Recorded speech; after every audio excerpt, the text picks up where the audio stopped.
Hello,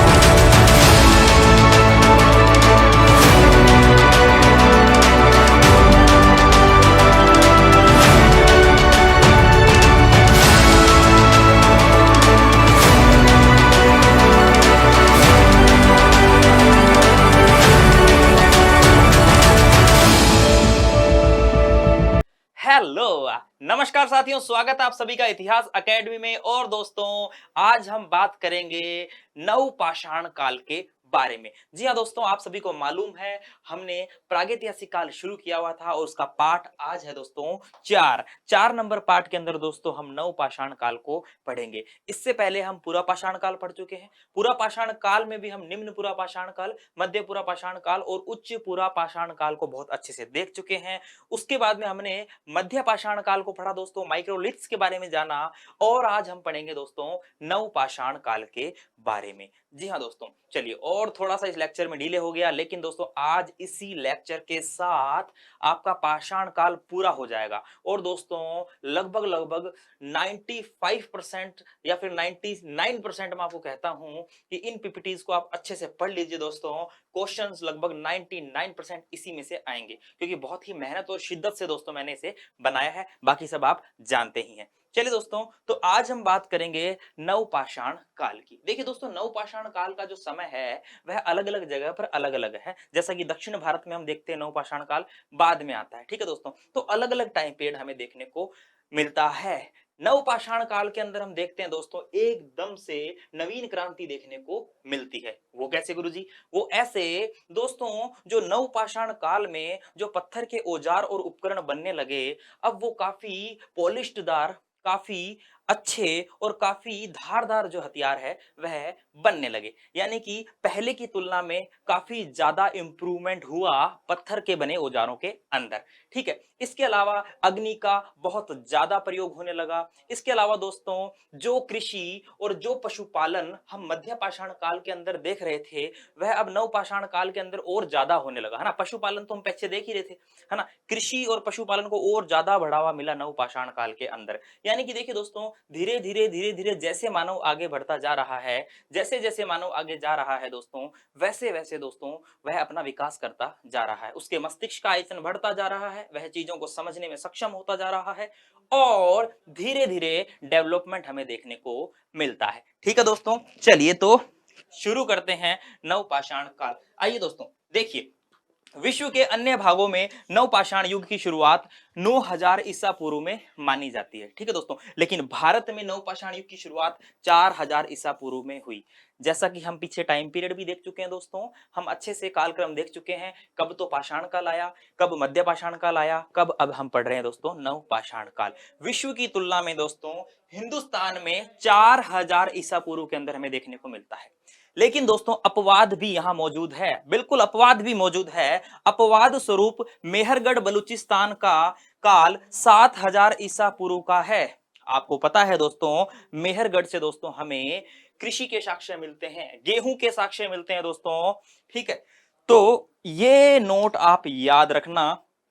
यहां पर जैसे कि मैंने आपको बताया कि हिंदुस्तान के अंदर जो है दोस्तों नवपाषाण युग की शुरुआत 4000 ईसा पूर्व में होती है, लेकिन अपवाद स्वरूप मेहरगढ़ के अंदर दोस्तों 7000 ईसा पूर्व के अंदर होती है। यानी कि पहले हो जाती है। भाई 7000 ईसा पूर्व पहले आएगा, उसके बाद में ही 4000 ईसा पूर्व आएगा, है ना। उल्टा चलता है टाइम दोस्तों। तो बात है हिंदुस्तान में, ठीक है। तो मेहरगढ़ तो आप कहोगे सर पाकिस्तान बलूचिस्तान के अंदर, लेकिन दोस्तों हम बात उस समय की कर रहे हैं, पूरा हिंदुस्तान ही था, ठीक है, विभाजन नहीं हुआ था, ठीक है दोस्तों। तो अपवाद स्वरूप हम देखते हैं कि भारत के अंदर नवपाषाण काल के साक्ष्य यहां पर 7000 ईसा पूर्व हमें मिल जाते हैं, ठीक है दोस्तों। बढ़िया खेती के साक्ष्य मिलते हैं, बढ़िया पशुपालन के साक्ष्य मिलते हैं, ठीक है दोस्तों। कब्र के साथ मालिक के साथ बकरी को दफनाए जाने के साक्ष्य मिलते हैं, ठीक है। बहुत सारे साक्ष्य मिलते हैं। अभी हम बात करेंगे, विस्तार से जानेंगे दोस्तों एक एक चीज को। अब देखिए, नवपाषाण शब्द सर्वप्रथम प्रयोग में लाया गया था जॉन लुबाक के द्वारा। जैसा कि हमने जब हमारा पहला लेक्चर देखा था उसमें हम ये बात कर चुके थे। और पुस्तक का नाम है प्री हिस्टोरिक टाइम्स। ये ब्रैकेट में क्या है, ये इनकी पुस्तक है, ये इनकी बुक है जिसके अंदर इन्होंने नवपाषाण शब्द का जो है दोस्तों सर्वप्रथम प्रयोग किया था। तो विश्व में नवपाषाण काल की शुरुआत 9000 ईसा पूर्व में मानी जाती है। हिंदुस्तान में हमें 4000 ईसा पूर्व में देखने को मिलती है। साथियों अपवाद स्वरूप मेहरगढ़ बलूचिस्तान के अंदर 7000 ईसा पूर्व देखने को मिलता है। और साथियों जॉन लुब्बाक ने नवपाषाण युग का शब्द का प्रयोग किया, और किसमें किया, तो किया प्री हिस्टोरिक टाइम्स, इनकी पुस्तक के अंदर। अभी हम दोस्तों गार्डन चाइल्ड की भी बात करने वाले हैं। क्या बोलते हैं गार्डन चाइल्ड, देखते हैं दोस्तों गार्डन चाइल्ड क्या बोलते हैं। बहुत ही इंपॉर्टेंट है और परीक्षाओं में पूछा भी जाता है। गार्डन चाइल्ड जो है वह नवपाषाण क्रांति या अन्न उत्पादन संस्कृति कहते हैं। किसे कहते हैं, नवपाषाण काल को। ठीक है दोस्तों, गार्डन चाइल्ड नवपाषाण काल को एक अन्न उत्पादन क्रांति के रूप में देखते हैं। बिकॉज दोस्तों यहां पर बहुत सारी फसलों के नाम मैं आपके सामने दिखाऊंगा। मैं आपको गेहूं के बारे में बताऊंगा, मैं आपको जौ के बारे में बताऊंगा दोस्तों, मैं आपको रागी के बारे में, कुल्थी के बारे में, ठीक है, बहुत सारी जो है विभिन्न प्रकार की फसलों के यहाँ नाम हमें देखने को मिलते हैं। चावल की बात करेंगे दोस्तों, धान की बात करेंगे, है ना, बिल्कुल। तो देखिए दोस्तों गार्डन चाइल्ड ने क्या कहा है, नवपाषाण काल को नवपाषाण क्रांति या अन्न उत्पादक संस्कृति कहा है।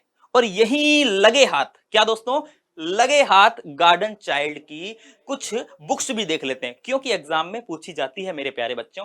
देखिए बुक्स में है मैन मेक्स हिमसेल्फ, ठीक है। दूसरी बुक है new light on most ancient.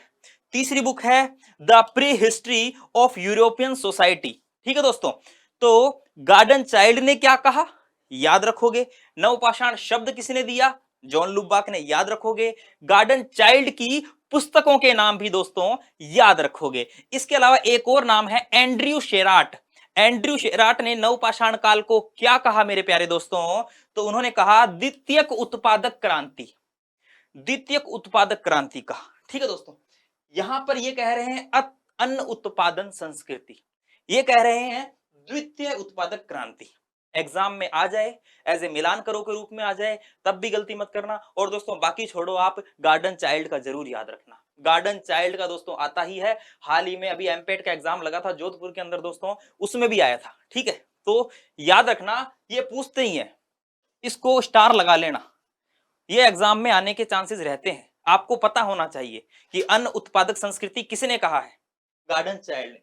आगे देखो, नवपाषाण कालीन उपकरण और औजार दोस्तों बड़े बड़े दिख रहे हैं ना, लेकिन देखो दोस्तों इनके आकार के अंदर आपको एकदम एक सुडोल आकार दिखाई दे रहा है यहां पर। ठीक है, थोड़े पॉलिशदार हथियारों का यूज होने लगा।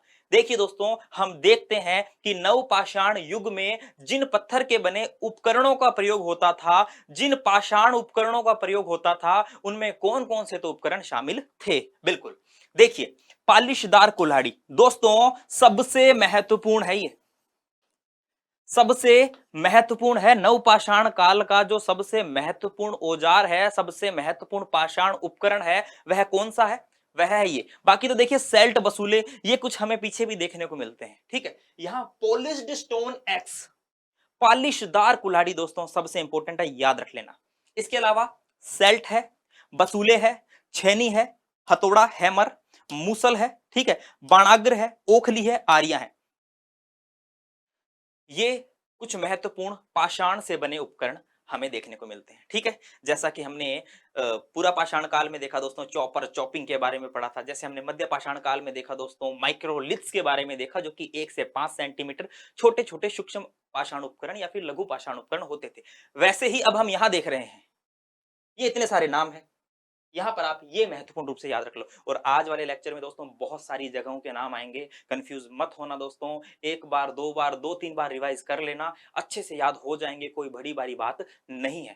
ठीक है, बहुत सारे नाम आने वाले हैं और मैं ये भी बताऊंगा कि कौन सा इंपॉर्टेंट है, फिर हम किस लिए है यहाँ, है ना। नाम बहुत सारे हैं, किया हमने लगभग सभी को कवर है, ताकि एग्जाम के पॉइंट ऑफ व्यू से कुछ छूटे ना, लेकिन इंपॉर्टेंट भी बताऊंगा जो एग्जाम में बार बार पूछा जाता है, एक से ज्यादा बार पूछा जाता है। चलिए दोस्तों, तो ये कुछ देख रहे हैं आप यहाँ पर, ये देखिए दोस्तों पत्थर से ही बने हैं कुछ उपकरण, यहाँ पर इस प्रकार के नवपाषाण काल में बनते थे। ठीक है, छठी कक्षा की एनसीईआरटी किताब देखोगे, वहां पर भी आपको ऐसी फोटो मिल जाएगी, घबराने की बात नहीं है। ठीक है, ये पत्थरों के बने औजार हैं। चलिए आगे देखते हैं। रॉबर्ट ब्रूसफुट ने भारतीय उत्तर पाषाण कालीन, देखिए दोस्तों उत्तर पाषाण काल बोल दो या नव पाषाण काल बोल दो, ठीक है, लगभग एक ही बात है, उत्तर पाषाण काल या नव पाषाण काल, ठीक है।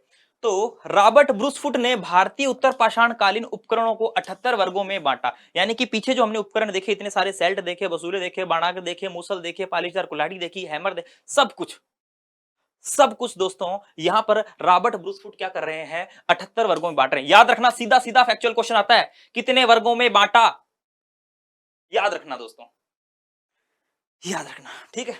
चलिए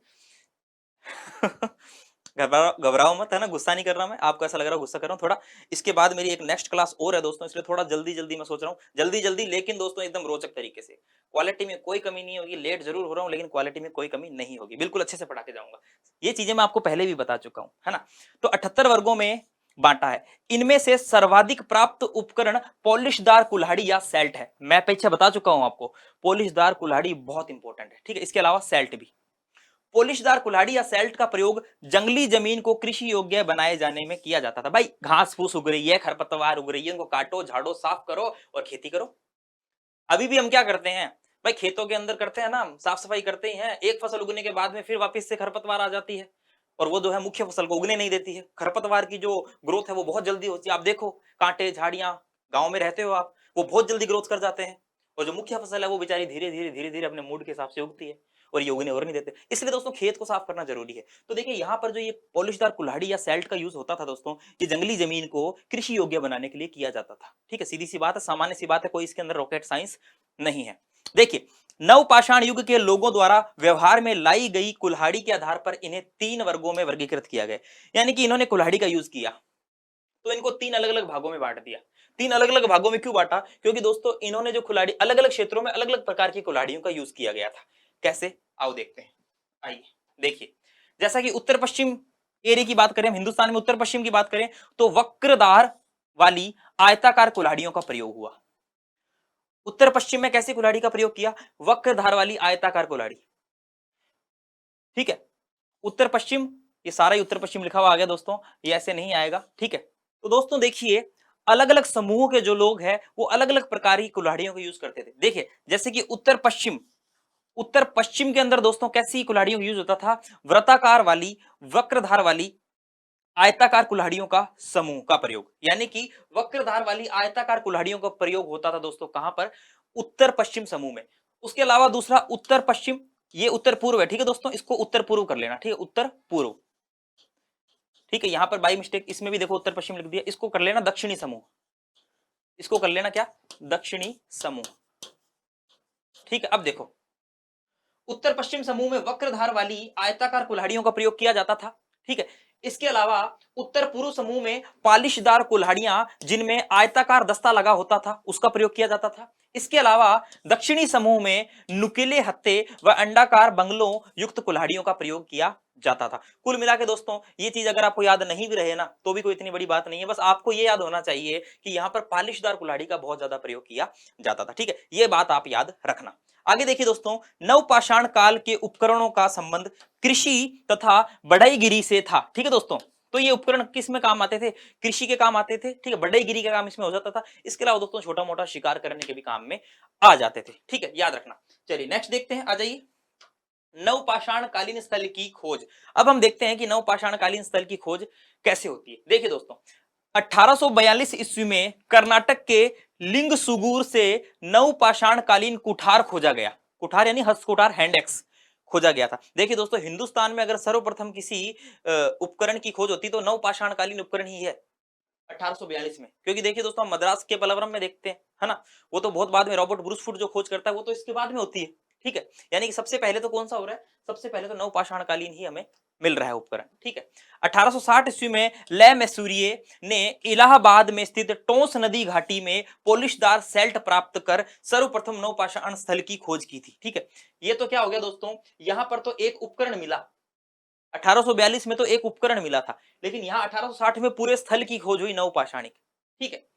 आगे चलकर थियोबोल्ड ने नवपाषाणिक कुल्हाड़ी की खोज कर ली, ठीक है। तो इस प्रकार से दोस्तों 1842 ईस्वी में कर्नाटक के लिंगसुगुर से नवपाषाण कालीन कुठार हमें मिलता है, एक हस्त कुठार मिलता है। उसके बाद 1860 में पूरा का पूरा स्थल ही खोज लिया जाता है, टोंस नदी घाटी में पॉलिशदार सैल्ट ही पूरा पूरा प्राप्त कर लिया जाता है, ठीक है। और फिर आगे चलकर थियोबोल्ड जो है वह कुल्हाड़ी की भी खोज कर लेते हैं, ठीक है। इस प्रकार से धीरे धीरे नवपाषाण कालीन जो औजार है, जो उपकरण है, उनकी क्या है, खोज शुरू हो जाती है, ठीक है। आराम से समझ में आ गया। अब आगे देखते हैं दोस्तों, पत्थर की कुल्हाड़ी नवपाषाण काल का प्रमुख औजार है, पहले ही बताया आपको, पहले ही बता दिया दोस्तों। सबसे प्रमुख औजार है पत्थर की कुल्हाड़ी, वो भी पॉलिशदार कुल्हाड़ी, बढ़िया एकदम चिकनी चिकनी पॉलिशदार कुल्हाड़ी।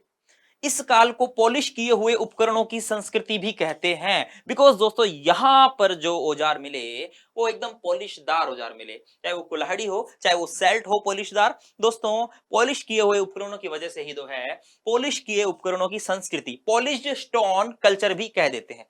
बात करते हैं नवपाषाण काल की विशेषताएं क्या थी, क्योंकि जैसे हमने पीछे भी जाना, जैसे मध्य पाषाण काल की बात करी, जैसे पूरा पाषाण काल की बात करी, यहां पर भाई जो है शिकार होते थे, आखेट संग्राहक जीवन जीते थे, ठीक है। वैसे ही इसकी भी कुछ ना कुछ विशेषताएं है।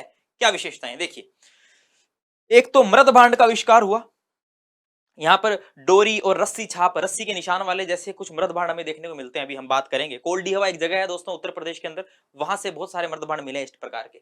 इसके अलावा अपेक्षाकृत स्थायी जीवन शैली, अब दोस्तों कृषि का विकास हो रहा है, कृषि बढ़ती जा रही है, कृषि का विकास होगा तो स्थायी जीवन का विकास भी होगा दोस्तों, बिकॉज अपनी फसल का ध्यान रखने के लिए आदमी को वहां रुकना पड़ेगा, खेत के पास रुकना पड़ेगा। रुकेगा तो दोस्तों कुछ अपने शरीर को ढकने के लिए छोटा मोटा घर भी बनाएगा, और घर बनाएगा तो हो गया ना स्थायी जीवन का विकास। और कितना स्थायी करोगे दोस्तों, घर बना के लोग रहने लग गए, ठीक है।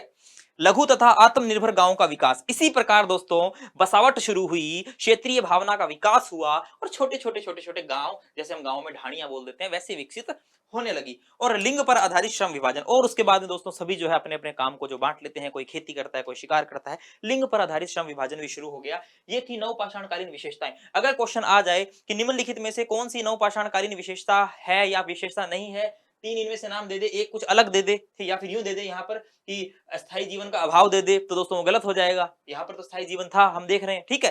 तो ये कुछ क्या है, विशेषताएं हैं। आ जाओ आगे बात करते हैं।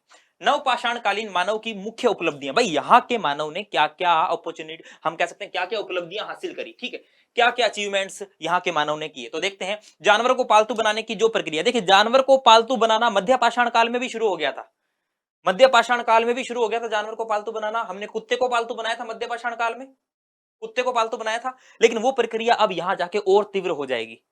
देखिए, जानवरों को पालतू बनाने की जो प्रक्रिया मध्य पाषाण काल के अंतिम चरण में शुरू हुई, वह इस काल में और विकसित हुई। राइट, समझ में आ गया। कृषि की शुरुआत, कृषि की शुरुआत हुई। देखिए दोस्तों, यहां पर देखिए लोग रागी, कुल्थी, चावल, गेहूं, जौ, कपास, कॉटन उगाते थे। मतलब दोस्तों लोगों को इतनी सारी फसलों का ज्ञान हो गया था, इतनी सारी फसलों के बारे में वे जानते थे। स्थिर ग्राम्य जीवन, जैसे कि मैंने बताया छोटे छोटे गांव बसने लगे, और स्थिर जीवन, स्थायी जीवन, भटकता हुआ जीवन नहीं कि हाँ भाई जिधर जिधर पशुपालन के चक्कर में पहले भटकता हुआ जीवन जीते थे, कबीलाई व्यवस्था जीते थे, वैसा नहीं, यहाँ पर स्थायी जीवन का विकास हो रहा है, ठीक है। तो पालतू बनाने की प्रक्रिया जानवरों को और ज्यादा विकसित हुई, और दोस्तों कृषि के अंदर और ज्यादा विकास होने को हम देखते हैं। अभी हम बात करेंगे मेहरगढ़ की दोस्तों, बहुत कुछ जानेंगे। आ जाइए आगे देखते हैं।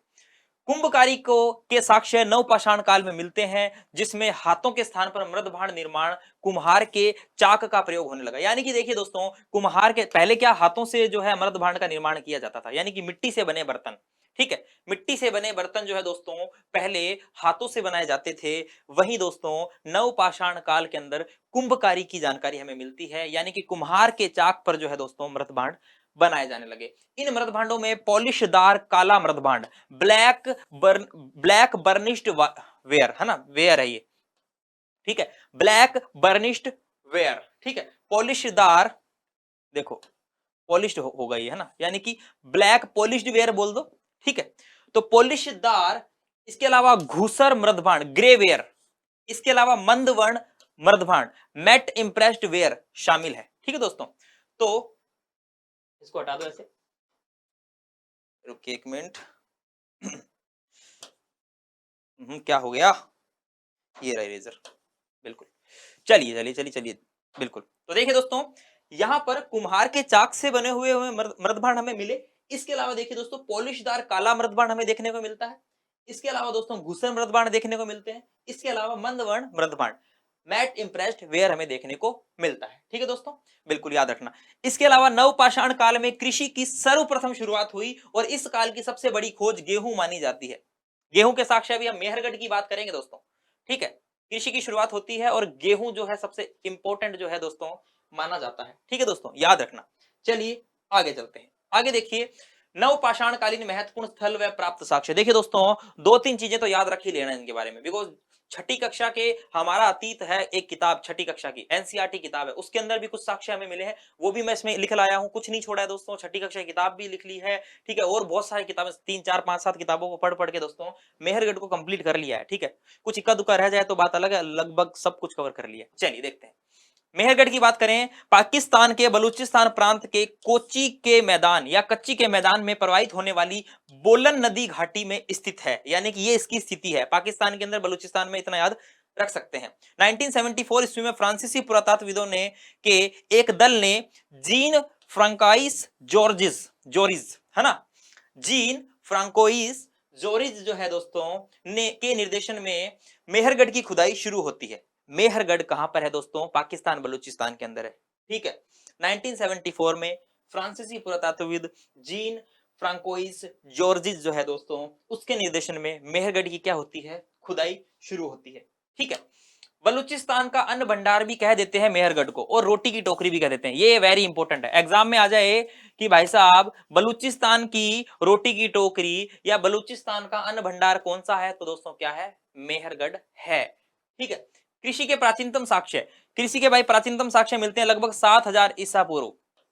ठीक है, लेकिन अब आपको एक नवीन खोज के बारे में और बता दूं, आपको यह भी मालूम होना चाहिए दोस्तों, वैसे तो हम अब तक पढ़ते हैं कि कृषि की जो प्राचीनतम खोज है वह यही है मेहरगढ़। यहां पर 7000 ईसा पूर्व के हमें गेहूं के साक्ष्य, कृषि के साक्ष्य मिल जाते हैं। लेकिन नवीन खोज क्या बोलती है? उत्तर प्रदेश के संत कबीर नगर जिले में स्थित लहुरा देव, याद रखना इस जगह को, लहुरा देव से लगभग 9000 से 8000 ईसा पूर्व के चावल की खेती के साक्ष्य नवीनतम खोज में मिला है, जिसे भारत की खेती का प्राचीनतम साक्ष्य माना जाता है। तो देखिए दोस्तों, हम मानते हैं मेहरगढ़ जो है वह प्राचीनतम साक्ष्य है कृषि का 7000 ईसा पूर्व का, लेकिन नवीनतम खोज क्या मानती है कि लहुरा देव नामक जगह है उत्तर प्रदेश के संत कबीर नगर जिले में। ठीक है, और दोस्तों यहां पर हमें चावल के साक्ष्य मिले हैं लगभग 9000 या 8000 ईसा पूर्व के, यानी कि इससे भी पहले के।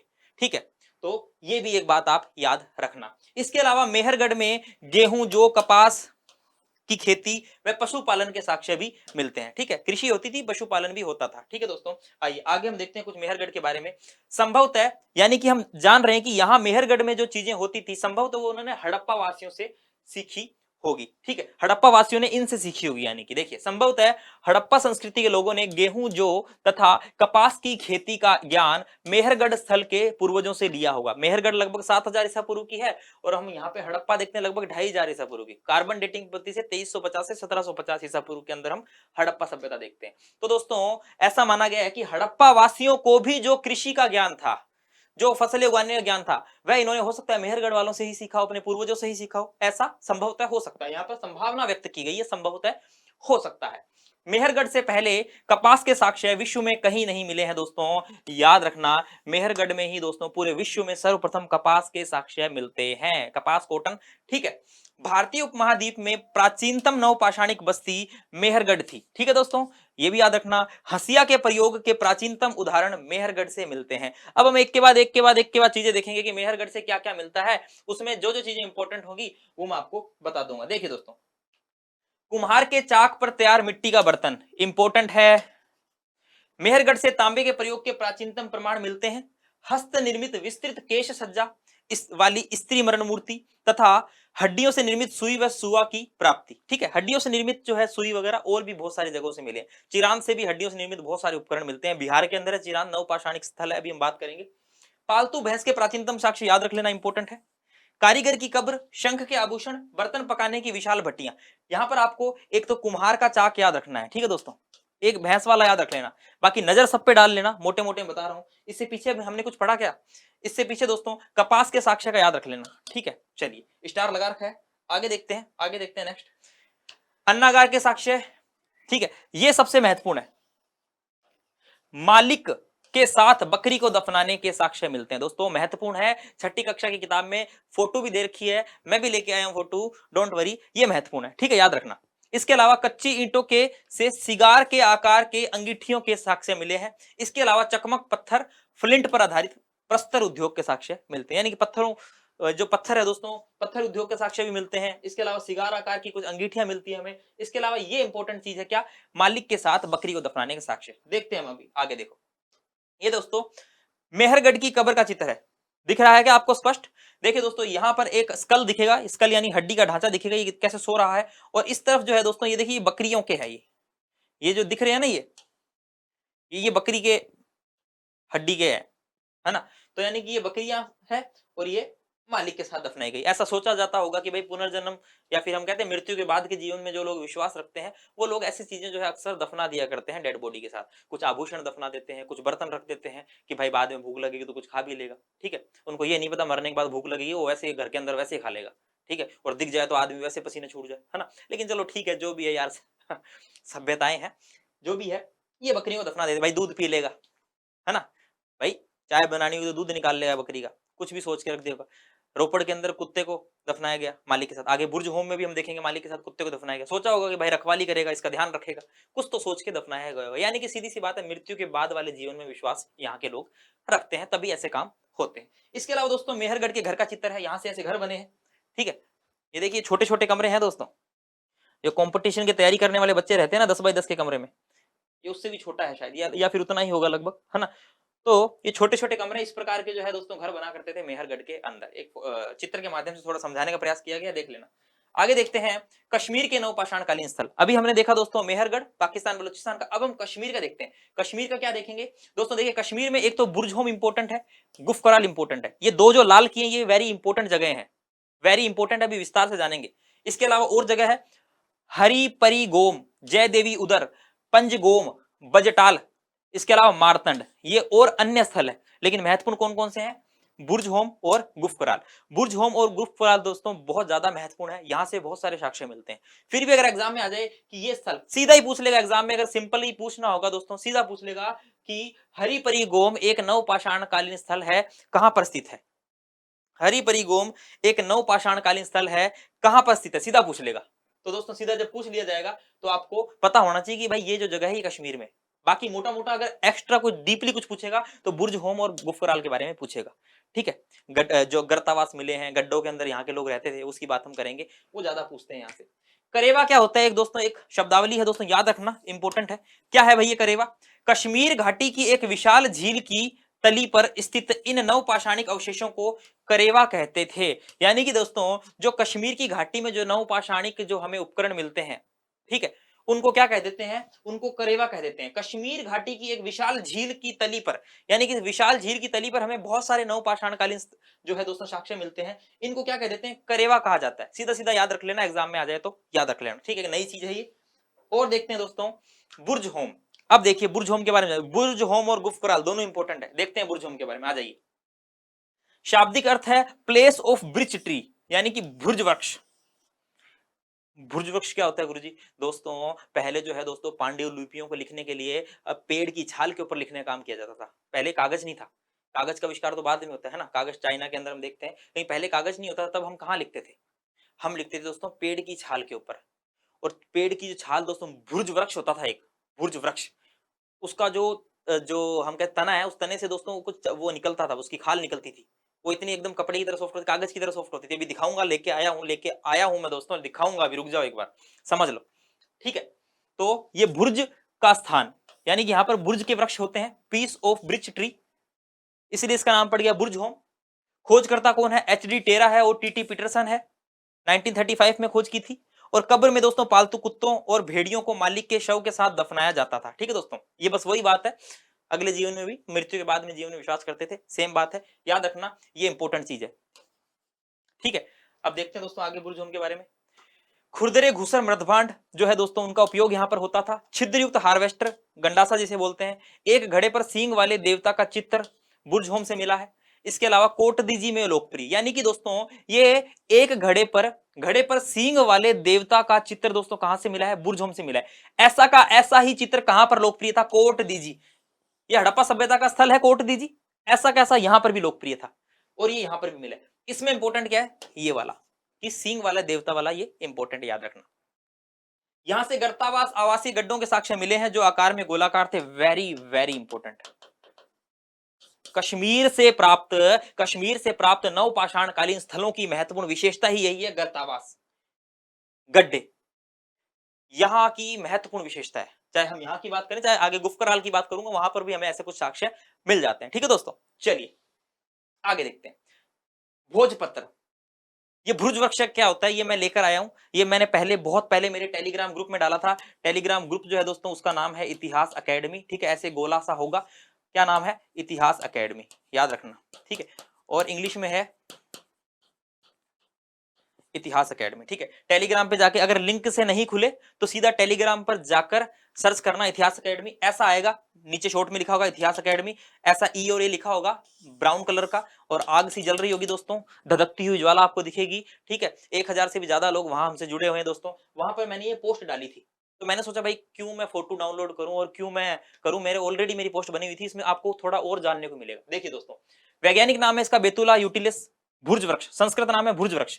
ये क्यों पढ़ा रहा हूं मैं आपको, क्योंकि अभी बुर्ज होम की बात कर रहे हैं ना, अरे बुर्ज होम की बात कर रहे हैं इसलिए लेके आया हूं। टॉपिक से मिलता जुलता, ये कुछ अलग नहीं है, हटके नहीं है कुछ भी। ठीक है, संस्कृत नाम है बुर्ज और वैसे अंग्रेजी नाम है हिमालयन ब्रिज। ठीक है, piece of bridge tree, piece of place of bridge tree पढ़ा था ना बुर्ज होम का अर्थ, बस ये देखो दोस्तों, ये होता है ब्रिज पेड़।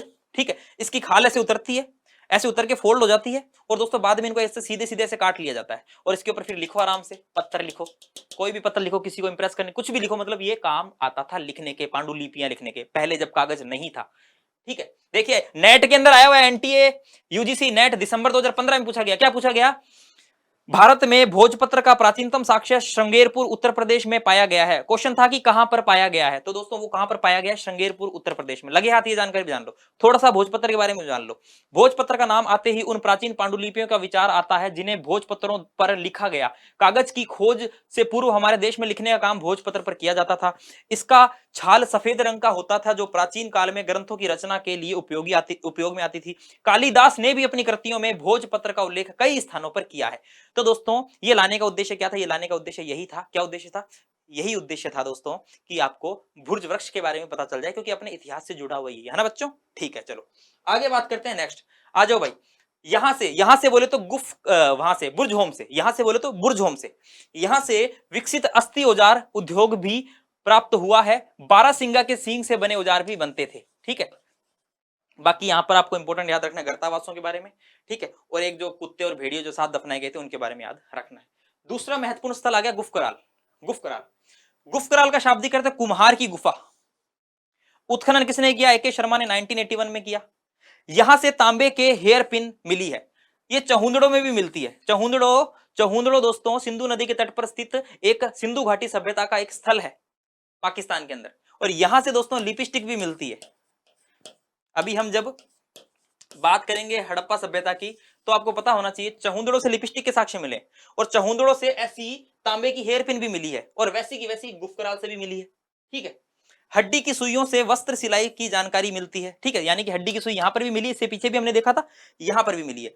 सिलबट्टों से अनाज पीसने के साक्ष्य हमें मिलते हैं। बुर्ज होम की तरह आवासीय गड्ढों की प्राप्तियां होती है, जैसे कि गड्ढे आवासीय गड्ढे हमें बुर्ज होम में मिलते हैं, वैसे ही हमें यहां पर भी मिलते हैं। यहां पर आपको याद क्या रखना है, तांबे की हेयर पिन, इंपॉर्टेंट। सीधा सीधा पूछ ले, कश्मीर के नवपाषाणिक स्थलों की महत्वपूर्ण विशेषता क्या है, दोस्तों गर्तावास, गड्ढे में आवास, ये वाले हमें यहां से मिलते हैं, ये बहुत महत्वपूर्ण जानकारी।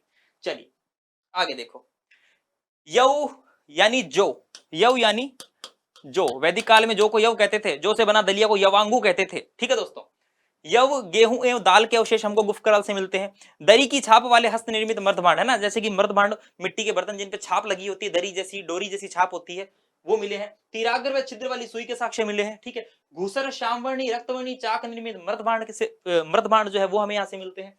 छिद्रों वाली तकली, लंबी गर्दन वाला मर्तमान, स्टैंड वाली तश्तरी, ये भी हमें यहाँ से मिलते हैं। इसके अलावा बुर्ज होम व गुफकराल से पत्थर का अलंकृत लुनेर हार्वेस्टर प्राप्त हुआ है, ये इंपॉर्टेंट है।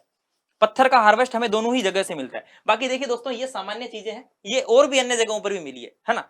तो गुफकराल के लिए आपको तांबे की हेयर पिन वाला याद रखना कि वो यहां से मिली है। इसके अलावा ये हार्वेस्टर याद रखना, दोनों ही जगह से मिला है। तो ये कश्मीर के कुछ महत्वपूर्ण स्थल थे। आओ आगे देखते हैं। कश्मीर के नवपाषाणिक स्थलों की विशेषता, वेरी इंपॉर्टेंट है, लगा लेना तारे सितारे, सीधा सीधा आएगा दोस्तों, सीधा सीधा क्या आएगा, सीधा सीधा नेट जेआरएफ के अंदर सीधा सीधा कॉन्सेप्चुअल क्वेश्चन बनेगा और कॉन्सेप्चुअल क्वेश्चन के अंदर सीधा सीधा पूछेगा कि कश्मीर के नवपाषाणिक स्थलों की क्या विशेषता है। देखिए, गर्तावास, पिट ड्वेलिंग, गड्ढों में बनाए गए आवास, ठीक है, आएगा। अनेक प्रकार के मर्दभांड, जैसे कि पीछे हमने बात करी, आए हैं। पत्थर और हड्डियों के औजार मिले हैं, हड्डियों से बनी सुइयां मिली है, सुए मिले हैं। माइक्रोलिथ नहीं मिले हैं, याद रखना, माइक्रोलिथ सूक्ष्म पाषाण उपकरण का अभाव, नहीं मिले हैं ये। मध्य पाषाण काल में जिन सूक्ष्म पाषाण उपकरणों की बात हमने की, जिन लघु पाषाण उपकरणों की बात हमने की दोस्तों, वो यहां से नहीं मिलते हैं। जानवरों के लिए पृथक कब्र, इसके अलावा मानव शवों के साथ साथ जंगली जानवरों को दफनाना, इसके अलावा सामूहिक पशु बलि, ठीक है, ये चीजें यहाँ की विशेषता है। ये कॉमन विशेषता है, ये कोई बुर्ज होम की या गुफकराल की नहीं बता रहा हूं मैं, ये कश्मीर से जितने भी साक्ष्य मिले हैं, कश्मीर से जितने हमें क्षेत्र मिलते हैं दोस्तों, उन सबकी कॉमन विशेषता है कि वहां ऐसी ऐसी चीजें हमें मिली है, विशेषकर बुर्ज होम और गुफकराल के अंदर ऐसी ऐसी चीजें हमें देखने को मिलती है। Okay, done. चलिए, ये याद रखना, माइक्रोलिथ जो है दोस्तों, ये नहीं मिलते हैं, याद रखना, ठीक है। चलिए आगे देखते हैं। देखिए, मृतकों के शवों पर सिंदूर का प्रयोग, ये भी इंपॉर्टेंट है।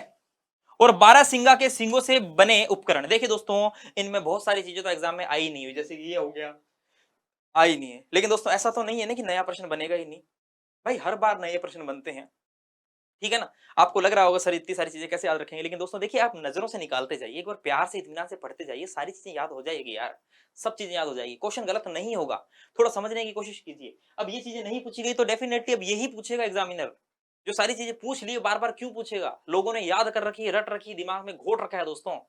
अब ये नई चीजें, इनको याद कर लेना, ठीक है, लाया हूं आपके भले के लिए, टाइम बहुत लगता है बनाने के अंदर, ढूंढने के अंदर, ठीक है। ये मटका दोस्तों ऐसे ही नहीं रखा लगा रखा है मैंने, वक्त लगता है। चलिए अब देखिए दोस्तों, तो इस प्रकार के मर्दभांड भी हमें यहां से देखने को मिल जाते हैं, ठीक है, साधारण सिंपल मर्दभांड है ये तो, ठीक है। चलिए, उत्तर प्रदेश से जो हमें नवपाषाणकालीन स्थल मिले हैं वो देख लेते हैं। उत्तर प्रदेश के अंदर तो दोस्तों कोल्डी हवा है, महागढ़ा है, ठीक है, चौपानी मांडव है दोस्तों, बहुत अच्छी अच्छी जगह मिली है, बहुत अच्छे साक्ष्य मिले। आ जाओ बात करते हैं। उत्तर प्रदेश में बेलन घाटी में कोल्डी हवा से 6000 ईसा पूर्व के चावल के साक्ष्य मिलते हैं, याद रखना, वेरी इंपॉर्टेंट है, याद रखना। यहां से डोरी या चटाई या रस्सी छाप मर्दभांड है ना, जैसे कि मर्दभांड होते हैं जिनपे निशान होते हैं रस्सी जैसे या फिर डोरियों जैसे निशान होते हैं, बस वो वाले रस्सी छाप मर्दभांड हमें यहां से देखने को मिलते हैं, ठीक है। ये तो एक सिंपल सा है, ठीक है, देख लेना इसको। उसके अलावा महागढ़ा उत्तर प्रदेश के अंदर ही जगह है। महागढ़ा से मवेशी के खुरों एवं खूंटों के निशान वाले पशु बाड़ा एवं गौशाला कैटल पैन के साक्ष्य मिलते हैं, ठीक है, वेरी इंपॉर्टेंट है दोस्तों, जो बता रहा हूं वो याद ही रखने। महागढ़ा से 20 झोपड़ियों से संबंधित फर्श तथा स्तंभ गर्त प्राप्त हुए हैं, ठीक है, नॉर्मल बात है, याद रखो तो ठीक है, नहीं तो ये इंपॉर्टेंट है। कोल्डी हवा व महागढ़ा से वृत्ताकार झोपड़ियों के कई साक्ष्य मिले, झोपड़ियों के साक्ष्य मिले हैं, याद रखना, ठीक है। इसके अलावा महागढ़ा से प्राप्त मृत भांडों पर धान की बालियों के छाप देखे जा सकते हैं, यानी धान के कुछ साक्ष्य हमें यहां पर भी मिलते हैं, ठीक है। यहां पर इंपॉर्टेंट है पशु बाड़ा गौशाला कैटल पैन, एग्जाम में आ जाए। यहां पर इंपॉर्टेंट झोपड़ियां भी है, झोपड़ियां किसकी तरफ संकेत कर रही है, स्थायी जीवन की तरफ संकेत कर रही है, स्थायी जीवन की तरफ ही तो संकेत कर रही है ना, इंपॉर्टेंट है। चलिए आगे देखो, लहुरा देव, ये बात मैं आपको पहले बता चुका हूं, ये बात मैं आपको पहले बता चुका हूं कि मेहरगढ़ से 7000 ईसा पूर्व के दोस्तों हमें कृषि के साक्ष्य मिलते हैं, लेकिन लहुरा देव से 9000 से 8000 ईसा पूर्व के दोस्तों हमें चावल की खेती के साक्ष्य मिल जाते हैं, यानी कि उससे भी प्राचीन माना गया है, ठीक है। ये उत्तर प्रदेश के संत कबीर नगर जिले के अंदर स्थित है, याद रखना, ये पहले ही बता दिया मैंने। इसके अलावा बेलन घाटी से अन्न संग्राहक से लेकर अन्न उत्पादक चरण का क्रम दिखाई देता है, यानी एक क्रम तो ऐसा था उसमें सिर्फ अन्न को हम संग्रहित करते थे और आगे चलकर फिर दोस्तों अन्न उत्पादन संस्कृति देखते हैं ना, तो ये पूरा जो चरण है ये हमें बेलन घाटी से देखने को मिल जाता है। बेलन घाटी के बारे में हम पीछे ही पढ़ चुके हैं दोस्तों, ये वेरी इंपॉर्टेंट है, इसमें लगभग हमें सभी स्तरों के साक्ष्य मिल जाते हैं, हमें इसमें जो है दोस्तों पूरा पाषाण से लेकर दोस्तों नव पाषाण तक के दोस्तों हमें सभी स्तरों के जो है बेलन घाटी से साक्ष्य मिल जाते हैं। चौपानी मांडो से अनाज रखने के बड़े बड़े मटके प्राप्त हुए हैं, ठीक है, सामान्य सी जानकारी थी, याद रख लेना। आ जाइए नेक्स्ट देखते हैं, मध्य गंगा घाटी से प्राप्त नवपाषाणी स्थल। दोस्तों मध्य गंगा घाटी के अंदर सबसे महत्वपूर्ण अगर कोई स्थल है चिरांद, जो कि बिहार के अंदर है, क्या चिरांद, जो कि कहां पर है दोस्तों, बिहार के अंदर है। और दोस्तों याद रखना, सीधा सीधा क्वेश्चन आएगा, निम्नलिखित में से कौन सा नवपाषाण कालीन स्थल है, 4 ऑप्शन होंगे, उसमें एक होगा चिरांद, ठीक है। निम्नलिखित में से बिहार का कौन सा नवपाषाण कालीन स्थल महत्वपूर्ण है, चिरांद। चिरांद पर बहुत क्वेश्चन बनते हैं, आइए बात करते हैं। मध्य गंगा घाटी में चिरांद बिहार सारण जिला प्रमुख नवपाषाण स्थल है। चिरांद गंगा सोन गंडक घाघरा नदी के संगम पर स्थित है, ठीक, इतनी नदियों के संगम पर यह स्थित है। चिरांद नवपाषाणिक एवं ताम्र पाषाणिक दोनों युग से संबंधित है, इंपॉर्टेंट बात है ये। चिरांद से हिरण के सींगों से निर्मित हड्डी के उपकरण मिले हैं। ये वेरी इंपॉर्टेंट है दोस्तों, चिरांद से भी दोस्तों हड्डी के उपकरण मिलते हैं। बस आपको यहां याद रखना है, चिरांद एक तो बिहार के अंदर है और चिरांद नवपाषाणकालीन स्थल है। यहां से ताम्र पाषाणिक भी मिले, लेकिन हाँ ज्यादातर क्वेश्चन आता है तो चिरांद नवपाषाणिक स्थल को लेकर ज्यादा आता है, याद रखना। बिहार के अंदर है, मध्य गंगा घाटी वाला स्थान है, इतनी नदियों के संगम पर यह स्थित है। ठीक है, आगे देखते हैं। चिरांद से नवपाषाणिक संदर्भ में सर्वप्रथम कृष्ण लोहित मृदबाण मिले हैं। ठीक है, इंपॉर्टेंट बात है, याद रखना। कृष्ण लोहित मृदबाण कहां से मिलते हैं? चिरांद से मिलते हैं। चिरांद से बस्तियों के साक्ष्यों के साथ साथ धान, मसूर, मूंग, गेहूं, जौ आदि के भी साक्ष्य मिलते हैं। ठीक है दोस्तों, तो ये साक्ष्य तो हमें और भी जगहों से मिले हैं, तो इतना इंपॉर्टेंट नहीं है। चिरांद से कुबड़दार बैल, नाग, चिड़ियों की मृण मूर्तियां मिली है, ये याद रख लेना। चिरांद से हड्डी और कांटों के स्क्रैपर, हड्डियों के आभूषण, कंगी कछुए की हड्डी, हाथी दांत की चूड़ियां भी मिली है। बस यहां पर अगर क्वेश्चन आएगा तो सीधा पूछेगा भाई हड्डियों से बने उपकरण, बिहार के अंदर एक ऐसा प्रमुख नवपाषाणकालीन स्थल है जहां से हड्डियों के बने बहुत सारे उपकरण हमें मिलते हैं। जगह कौन सी है? वो चिरांद, सारण जिला, बिहार के अंदर। ठीक है, आगे देखो। चिरांद से छिद्रदार नाल, संभवतः हुक्का जैसा पात्र के साक्ष्य भी मिलता है। ये कभी पूछा नहीं गया दोस्तों, लेकिन ये मुझे लगा कि हाँ लिखने लायक चीज है, आ सकता है, याद रखना। बिहार में चिरांद के अलावा देखिए और भी जगह है, सैनुवार, मनेर है, ताराडीह है, छेचर कुतुबपुर है, प्रमुख नवपाषाणकालीन स्थल मिले हैं। अब इन स्थलों के बारे में सीधा सीधा ही पूछेगा, ये स्थल कहां पर स्थित है? निम्नलिखित नवपाषाणकालीन स्थल कहां पर स्थित है? तो बिहार के अंदर। बस इनको लेकर दोस्तों ऐसा ही जो है सिंपल सा प्रश्न आएगा, याद रखना। सैनुवार से शंख का बना तिकोना लटकन व फेंस के बने 25 मनके मिले। फेंस एक प्रकार का दोस्तों हम कह सकते हैं कि एक कीमती पत्थर ही होता है, इसके 25 मनके मिले हैं। बस आपको तो इन जगहों को सिर्फ इतना याद रख लेना, इतना याद रख लेना बिहार के अंदर है, बस ज्यादा माथाफोड़ी मत करना। बस इतना याद रख लेना कि ये जगह जो है ये बिहार के अंदर है, सासाराम में है ये। सासाराम जहां पर शेरशाह सूरी का मकबरा बना हुआ है दोस्तों, इंडो इस्लामिक कला का है। ठीक है, देखने में अंदर से हिंदू और बाहर से जो है दोस्तों मुस्लिम कला का लगता है। ठीक है, सासाराम के अंदर शेरशाह सूरी का मकबरा बना है, याद रखना। महाबोधि मंदिर के निकट ताराडीह से भी भीत के बने घर व अंगीठी के साक्ष्य मिले। भीत दीवारों के बने जो है हमें घर यहाँ पर देखने को मिलते हैं। सामान्य सी बात है, बस यहाँ पर ये याद रख लेना बस। ठीक है, याद रख लेना कि ये जगह कहां पर है? बिहार के अंदर है। आगे देखो, फिर है मध्य पूर्व क्षेत्र से प्राप्त नवपाषाणी स्थल। देखो इसमें मैं बताऊं कौन सा इंपॉर्टेंट है। एक तो बरूडी है, झारखंड का, ये इंपॉर्टेंट है। बरूडी है, सीधा पूछ ले, झारखंड के अंदर है। ओडिशा के मयूरभंज जिले में कुचाई है, बेदीपुर है, सुलभडीही है, गोलबई शासन है, और ये प्रमुख नवपाषाणकालीन स्थल है। ठीक है, झारखंड का बरूडी है, याद रखना। और ओडिशा के कुछ स्थल है, कुचाई, बेदीपुर इसमें इंपॉर्टेंट है, बेदीपुर इंपॉर्टेंट है, सुलभडीही इंपॉर्टेंट है। ठीक है, बेदीपुर से चावल तथा गोलबई शासन से स्तंभ गर्त व भोंडी सी मानव आकृति हमें देखने को मिलती है। एक बहुत ही भोंडी सी मानव आकृति, यानी कि बनाने का प्रयास किया गया होगा, भोंडी मानव आकृति हमें देखने को मिलती है। हाल ही में उड़ीसा के सुंदरगढ़ जिले के सुलभडीही नामक स्थान से नवपाषाणिक कुल्हाड़ बनाने का केंद्र भी पाया गया है। बस आपको जगहों के नाम याद रखने की, ये कहां पर स्थित है, बस ज्यादा माथाफोड़ी नहीं करनी है। कुचाई कहां पर है, बेदीपुर कहां है, सुलभडी कहां है, गोलबई शासन कहां है, ये याद रखना है। बरूडी कहां है? बरूडी कहां है? झारखंड में, नवपाषाणकालीन स्थल है। स्थलों के नाम याद रख लेना अच्छे से। मैप मैं दे रहा हूं, पीछे मैप्स के अंदर दे रहा हूं दोस्तों, आप अच्छे से मैप्स देख लेना, कोई दिक्कत वाली बात नहीं है। आगे देखो, ओडिशा के लेखामोड़ा की गुफा से मध्य पाषाण काल से नवपाषाण काल तक के मानव का विकास क्रम हमें देखने को मिलता है। सीधा पूछ रहे, लेखामोड़ा गुफा कहां स्थित है? ओडिशा के अंदर।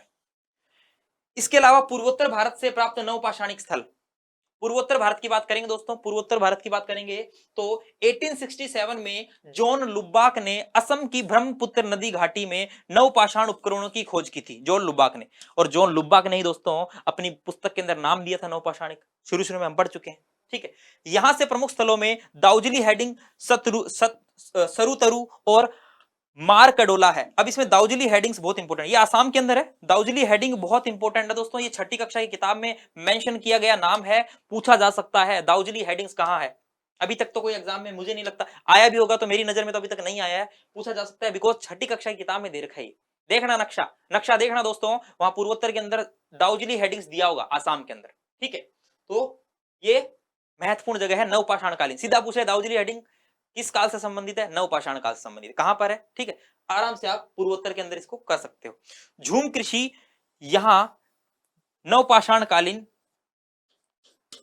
झूम कृषि यहाँ नवपाषाण काल से ही प्रचलित थी। झूमिंग कृषि होती है दोस्तों, स्थानांतरित कृषि भी बोल देते हैं, ठीक है दोस्तों, बदल बदल कर फसलों को लगाते हैं, ठीक है। आपको पता होगा झूमिंग कृषि ने आपने ज्योग्राफी में पढ़ी होगी 12वीं कक्षा के अंदर। तो झूमिंग कृषि जो है दोस्तों, वह भी इस क्षेत्र में हमें देखने को मिलती, इस क्षेत्र में ज्यादा होती है, ठीक है। तो ये जो है झूमिंग कृषि नवपाषाण काल से ही यहाँ पर जो है प्रचलित थी, ठीक है। ये बात यहाँ पर कहने का प्रयास किया जा रहा है।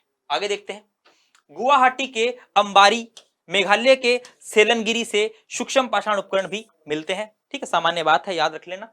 मेघालय के पंथेरे लांगथेन, ये नाम बड़ा अजीब सा है, पंथेरे लांगथेन नामक स्थान से एक समृद्ध नवपाषाणकालीन बस्ती के साक्ष्य भी मिलते हैं, ठीक है। चलिए ये याद रख लेना, इंपॉर्टेंट है, ठीक है, बाकी चीजें मत रखना चाहिए, ठीक है, ये वाली मत रखना चाहिए, ये इंपॉर्टेंट रख लेना। इसके अलावा दक्षिण भारत की बात करें तो दक्षिण भारत में नवपाषाण काल थोड़ा लेट आया था, जैसे कि मैंने आपको बताया।